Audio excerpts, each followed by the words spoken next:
Hey, what's up, guys? Hope you're doing well. Miss ya. I can't believe we already went through a whole chapter all alone, which is kind of weird. So, hope everything's going okay. Just remember that you could always email me if you have any questions. I have my email. Okay, I'd love to help. Ooh, 11.org. Okay, I'd love to help. Just send me an email and I can help you out at any time. If you're in Miss Cook's class, just make sure to reach out to Miss Cook and she could help you too. Okay, so just a little heads up. We just finished our last chapter, so we took our test, which was interesting to do online. But basically, what I have is here's the new chapter. It's about 7 days. Okay, so we're here on day 1, but we'll slowly be moving down till the 7th day, which is going to be the test. Okay, so this whole unit is actually going to be on surface area and volume for the most part. And we're going to kind of start off very basic and then move on to something a little more difficult near the end, which hopefully you guys are rock stars at. Okay, so let's do this. Okay, warm up number 1. So just a little review, because we're actually going to be using a lot of this going forward, are area formulas. Okay, so this will be the basis for burped again, surface area. Okay, so here we go. So area of a circle was pi r squared. Okay, is there a back to this? Oh, woof, there's a back. Yikes, that sucks. Okay, area of a rectangle is base times height. Area of a square is also base times height, but we've also talked about it being side squared, like side times side. Area of a triangle, half times base times height, right? Okay, area of a parallelogram. Remember, this is a nice, easy formula here because we talked about rearranging pieces of a parallelogram. This is just base times height. Okay, area of a kite, let's not worry about that right now. We don't need to worry about that too much because we could break it up and do some work there. Okay, area of a rhombus, we're just gonna go basically base times height since it's a parallelogram. Okay, and remember, area of a trapezoid is the top plus the bottom bases divided by 2 times height. Okay, so take the mid segment times the height. That's how we find that. And then area of a polygon, right? We really focused on hexagons. Let's go to hexagon. All right, because that's really what we focused on. We didn't really do more than that. It was the area of the triangle times 6. All right, if you hopefully remember that, that's for a hexagon. All right, beautiful. So let's crank these homies out, okay? Find the area of this thing. Well, we know the base is 7. The height is 3. So base times height will give you 21. If you want to, you could also count the squares, right? Because we're talking about square units. Okay, area of this, base times height, 10. Boom, done. Goodbye, peace, arrivederci. Triangle, remember this is half times base times height. So that's half times the base is 4, the height is 3. So that would equal 6. Beautiful. Okay. For this triangle, this is where it gets a little more messier, but you just got to make sure you know the right pieces. We know it's half times base times height, which I'll leave blanks there. But the base of this whole thing is actually 9. And the height is 5. So make sure you're just counting the whole entire base. That would be half of 45, which is 22.5. Boom, nice and easy. Okay, to the back.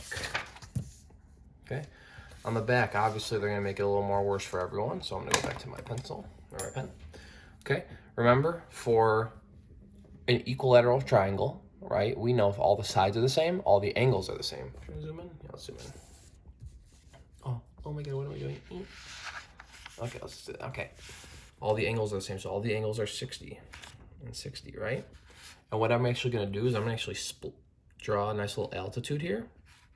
And what that altitude does in an equilateral triangle is it takes this total 60 and makes it 30 and 30, right? Because those adds up to 60. So what you have now are two 30, 60, 90 triangles attached to each other, right? So if I know that this whole side's 10, then that means this side is 5, right? And if the 30 goes to the 5, the 60 is going to do 5 square root of 3. Okay, that's the height of your triangle. Hopefully you guys remember that from 30, 60, 90 chapter. So the area of a triangle is half times the whole base times the height. Right? Because again, whole base, boom, 10. And that's going to end up being 25 square root of 3. Beautiful, gorgeous, love it. All right, on to the next one. Number 6, we got trap queen, right?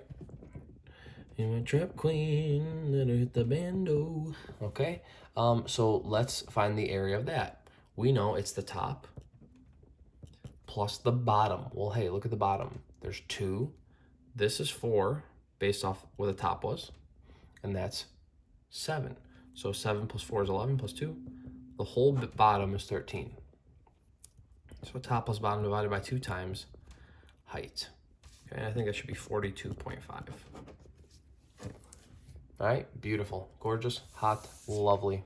All right, this one here, there's a formula for a kite, but I don't really care. I don't want to use a formula. We're just going to use common sense here. We know in this picture, right, that a kite has 90 degrees all throughout its center, okay? Perpendicular diagonals, that's the big key here. So what I'm going to actually do here is I know that these 2 top triangles are the same, these 2 bottom triangles are the same. Well, let's see what we could do. If we look at just this one here, just this little triangle, and I'll make it orange. Okay, if I just look at that, there's a 90 degree there, right? It's a right triangle. I know that if this little piece is 3 and the hypotenuse is 5, this has to be 4 because it's a 3, 4, 5 triangle, right? So think about what I have. If I take this top piece off, okay, I have this triangle where this is 3, right? I don't care that this is 5. It doesn't really matter because that doesn't really count in our triangle. And this whole bottom, if this is 4 and this is 4, would make this whole thing 8. Okay? And the area of a triangle is half times base times height. Okay? So that would be 12.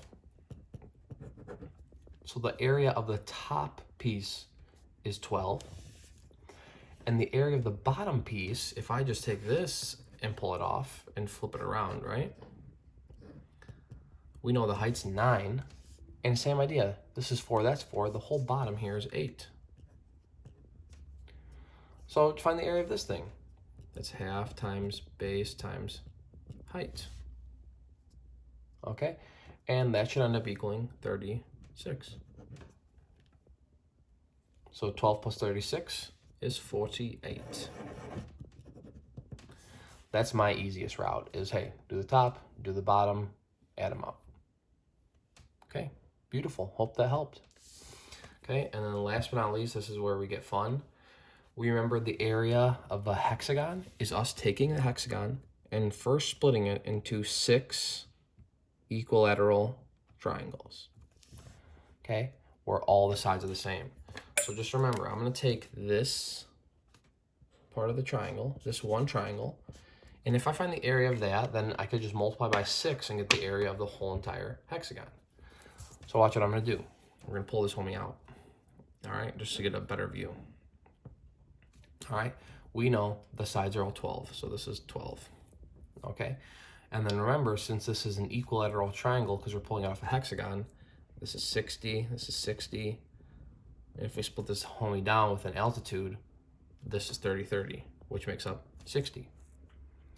So by using the same process we did before, if this is all 12, then this part's 6, and the height is 6 root 3. Okay, based off 30, 60, 90 triangles.